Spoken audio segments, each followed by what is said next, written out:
Ajit Pawar air ಇದರಲ್ಲಿ death ಆಗಿದ್ದಾರೆ sir. ವಿಮಾನ ಪತನ ಆಗಿದೆ.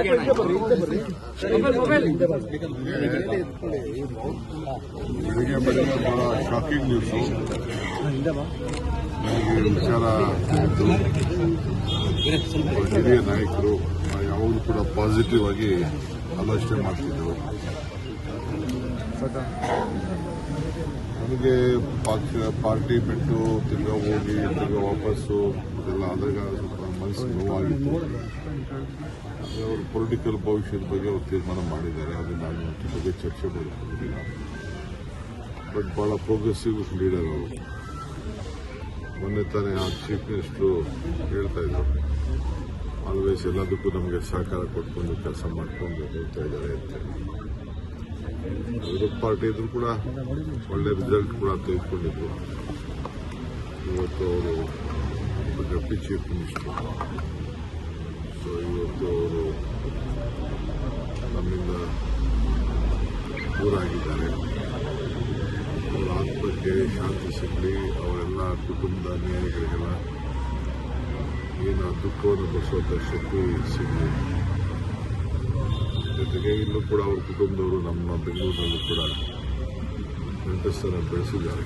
ನಿನ್ನೆ ತಾನೇ ಅವ್ರು ಬೀಗರನ್ನು ಭೇಟಿ ಮಾಡಿದ್ದಾರೆ. ಆತ ನನಗೆ ಗೊತ್ತಿಲ್ಲ ಏನಾಗ್ತದೆ ಅಂತ.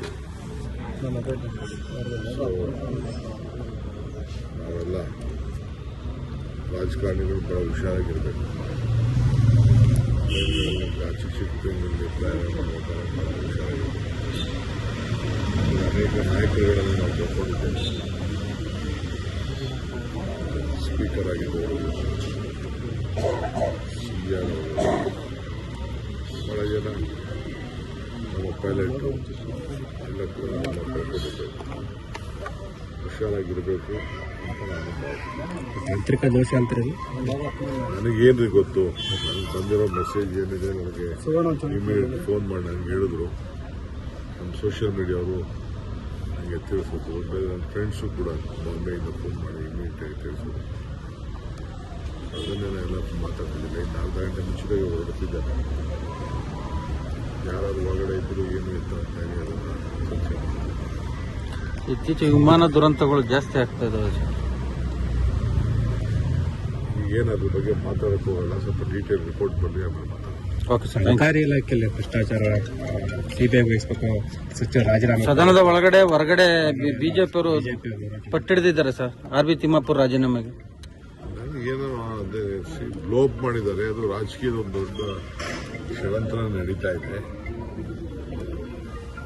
ಅವ್ರಿಗೆ ಇದಕ್ಕೆ ಸಂಬಂಧ ಇಲ್ಲ ಅಂತ ನಾನು ಭಾವಿಸ್ಕೊಂಡಿದ್ದೇನೆ. ನೋಡೋಣ, ಡೀಟೇಲ್ ನಾನು ಇನ್ನು ಚೀಫ್ ಮಿನಿಸ್ಟರ್ ಹತ್ರ ಮಾತಾಡಿಲ್ಲ. ಮಧ್ಯಾಹ್ನ ಮಾತಾಡ್ಬಿಟ್ಟು ತಿಳಿಸ್ತೀನಿ.